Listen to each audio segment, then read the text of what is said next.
अब बात उत्तराखंड की। 1 मार्च से उत्तराखंड में कोरोना वैक्सीनेशन का दूसरा चरण शुरू हो गया है। वहीं थराली सामुदायिक स्वास्थ्य केंद्र में शुक्रवार को दूसरे चरण के टीकाकरण की शुरुआत हो गई है। दूसरे चरण में 60 साल से ऊपर की उम्र के बुजुर्गों और 45 से 59 वर्ष के ऐसे व्यक्ति जो कि स्वास्थ्य विभाग द्वारा चिन्हित गंभीर बीमारियों से ग्रसित हों, उन्हें भी कोरोना का टीका लगाया जा रहा है। शुक्रवार को भी काफी तादाद में बुजुर्गों ने दूर दराज गांव से आकर सामुदायिक स्वास्थ्य केंद्र थराली में कोरोना का टीका लगवाया। कोरोना वैक्सीनेशन की पहली खुराक के बाद 28 दिनों के अंतराल पर कोरोना का दूसरा टीका लगवाया जाएगा। वहीं सामुदायिक स्वास्थ्य केंद्र थराली के चिकित्सा प्रभारी डॉक्टर नवनीत चौधरी ने जानकारी देते हुए बताया कि स्वास्थ्य विभाग से मिले निर्देशों के अनुसार अब थराली सामुदायिक स्वास्थ्य केंद्र में सोमवार और मंगलवार को कोरोना का टीका लगाया जाएगा, जबकि प्राथमिक स्वास्थ्य केंद्र ग्वालदम में प्रत्येक शुक्रवार को टीकाकरण किया जाएगा। डॉक्टर नवनीत ने जानकारी देते हुए कहा कि अब तक किसी भी व्यक्ति पर टीकाकरण का कोई भी दुष्प्रभाव देखने को नहीं मिला है।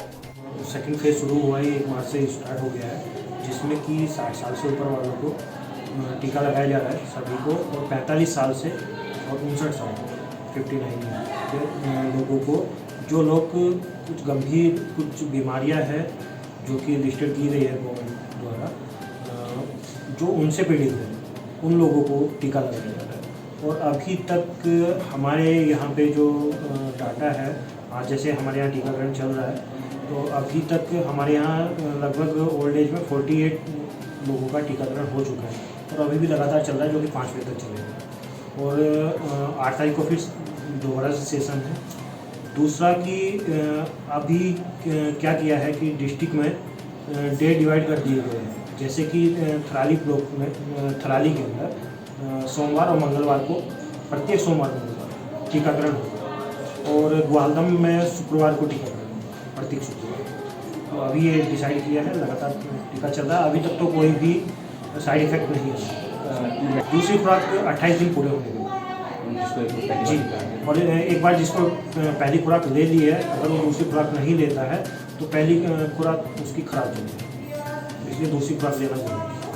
थराली से गिरीश चंदोला की रिपोर्ट। उत्तराखंड के जनपद पौड़ी में आज हुई दिशा यानी जिला विकास समन्वय और निगरानी समिति बैठक मात्र औपचारिकता भरी रही।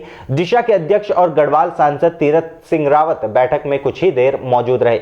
इस दौरान उन्होंने औपचारिकता बस कुछ ही विभागों से चर्चा की। हालांकि जब जनप्रतिनिधि द्वारा उन्हें अपनी समस्याओं से अवगत कराया गया तो सांसदों ने देरी का हवाला देकर उन्हें चुप करा दिया। उन्होंने जल्दबाजी में बैठक को निपटा भी दिया। सांसद की मौजूदगी में हुई छोटी बैठक में संचार, कनेक्टिविटी, सड़क और स्वास्थ्य के मुद्दे छाए रहे। बैठक का कोई निष्कर्ष भी नहीं निकल पाया क्योंकि सांसद काफी जल्दबाजी में थे।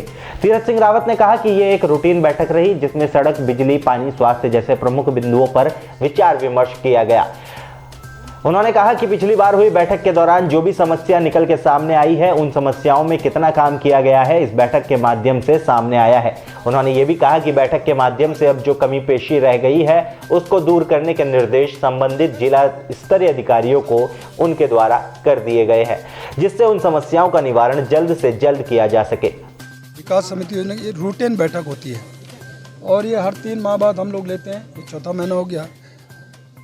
पिछली बार कुछ मुद्दे विषय हर डिपार्टमेंट के आए थे, जितने भी विभाग सारे हैं, केंद्र से लेकर स्टेट गवर्नमेंट के, सड़क से लेकर पानी तक, शिक्षा से लेकर के बैंक तक, मुद्रा, ये सारा उद्योग सभी एनीबडी, उनकी पहले गत समय की जो समय रिपोर्ट थी वो सामने आई है, कितना उस पर प्रगति हुई है, काम हुआ है और आगे फिर उसमें हमको क्या करना है, ये एक चर्चा, ये विषय रहा।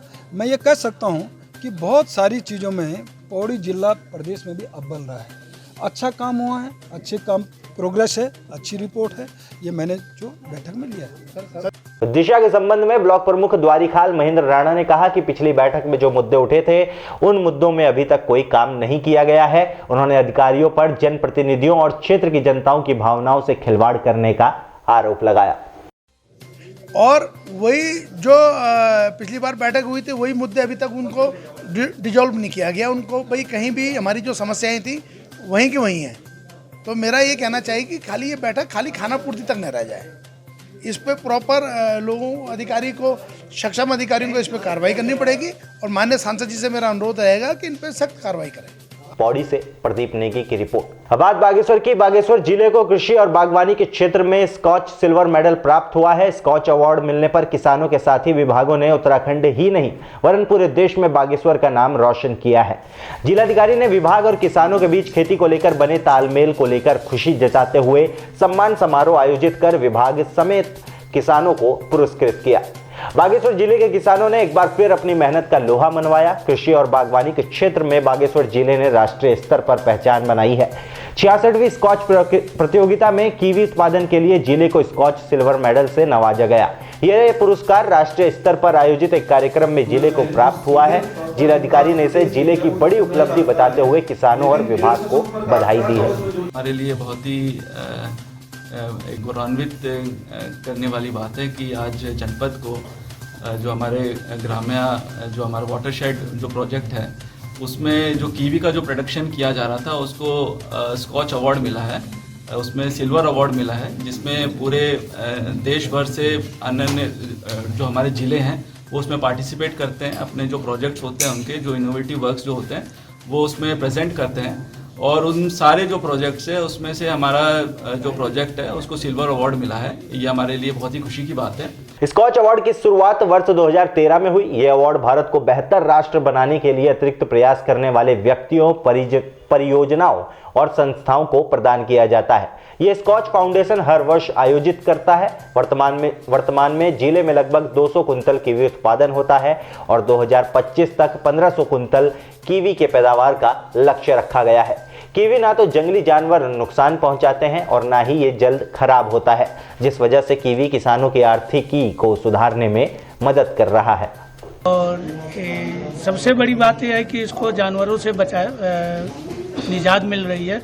जानवर इसको खा नहीं रहे हैं। और दूसरी चीज़ है, उत्पादन करने के बाद कोई चीज़ हम उत्पादित करते हैं वो तुरंत खराब हो जाती है, लेकिन कीवी जो है वह इसकी कीपिंग कैपेसिटी बहुत अच्छी है और इससे हमारे किसानों को अच्छा रेट भी मिल रहा है। राष्ट्रीय स्तर पर एक कीवी योजना में बागेश्वर जिले को पुरस्कार मिलने पर किसान भी काफी खुश हैं। लेकिन वर्तमान में हमने हिमाचल प्रदेश में ग्राम्य के सहयोग से प्रशिक्षण प्राप्त किया है और काफ़ी अच्छी गुणवत्ता का फल पैदा करने में हम सक्षम हो गए हैं और इस सफलता को देखते हुए क्षेत्र के बहुत अधिक संख्या में काश्तकार प्रेरित हुए हैं और वो भी बगीचा लगा रहे हैं और हमें लगता है कि भविष्य में इस क्षेत्र में काफ़ी अच्छा कीवी का उत्पादन हो सकता है और यदि गुणवत्तापूर्ण फल हम तैयार करेंगे तो मार्केटिंग के लिए हमको ज़्यादा दिक्कतों का सामना नहीं करना पड़ेगा। इसमें जो है जो आय दोगुनी वाली बात है तो उसमें मैंने देखा कि इसमें आय दोगुनी नहीं, हमारी आय इसमें जो है 10 गुनी हो सकती है। तो इसको लेकर के हम भी जागरूक किया और हमने देखा और हमने काम स्टार्ट किया।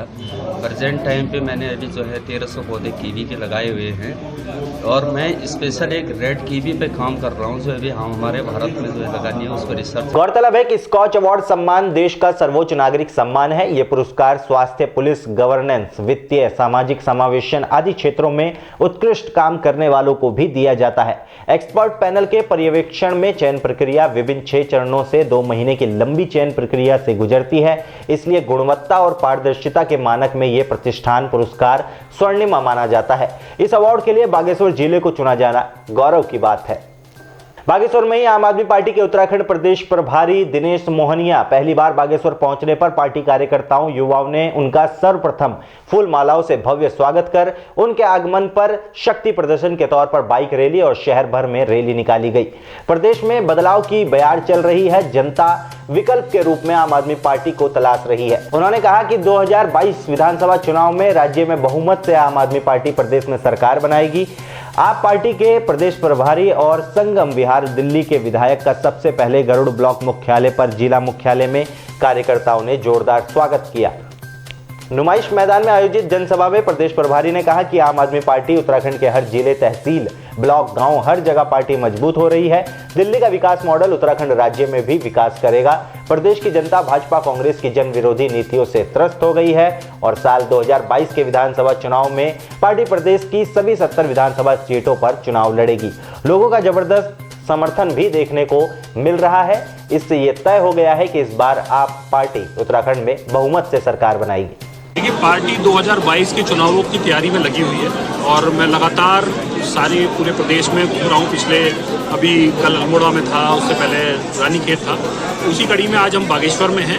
और मेरा ये मानना है कि जिस तरीके का प्यार और आशीर्वाद जनता में और जो उत्साह हम देख रहे हैं, निश्चित तौर पर 2022 के चुनाव काफ़ी रोमांचक रहने वाले हैं। और जहाँ तक हमें लगता है, ये पूरा की पूरा जो चुनाव है, ये केवल भारतीय जनता पार्टी और आम आदमी पार्टी के बीच में समेट के रह जाएगा। पूरे के पूरे चुनावी परिदृश्य में कांग्रेस कहीं भी दिखाई नहीं दे रही है, क्योंकि उनकी अंदरूनी लड़ाई इतनी ज़्यादा तेज है कि वो चुनाव लड़ने की और चुनाव तैयारियों में से ज़्यादा अपने से लड़ने में व्यस्त है। आम आदमी पार्टी की नीतियां और पार्टी के कार्यक्रम जो है वो बूथ स्तर पे कैसे जाएं, ये इंश्योर कर रहे हैं कि बूथ स्तर तक हमारे वो पहुंच, हमारी जो एक तरह से कम्युनिकेशन है वो बूथ स्तर तक बननी चाहिए, उसके ऊपर काम हो रहा है। बूथ प्रतिनिधि नियुक्त किए जा रहे हैं। साथ ही साथ जो अभी आपने देखा, एक कार्यक्रम हमने लॉन्च किया था उत्तराखंड में भी केजरीवाल, जिसमें कि 70 की 70 विधानसभाओं में वीडियो वैन लेके जा रहे हैं गाँव-गाँव, और जो हमारा विजन है, पार्टी का जो नीतियाँ हैं, उसको लोगों के बीच में लेके जा रहे हैं। बागेश्वर से नरेंद्र बिष्ट की रिपोर्ट। उत्तर प्रदेश और उत्तराखंड की तमाम छोटी बड़ी खबरों के लिए देखते रहिए समाचार उत्तर प्रदेश उत्तराखंड, खबरों की दुनिया। जुड़ने के लिए चैनल को सब्सक्राइब करें और लेटेस्ट न्यूज अपडेट के लिए बेल आइकन दबाएं।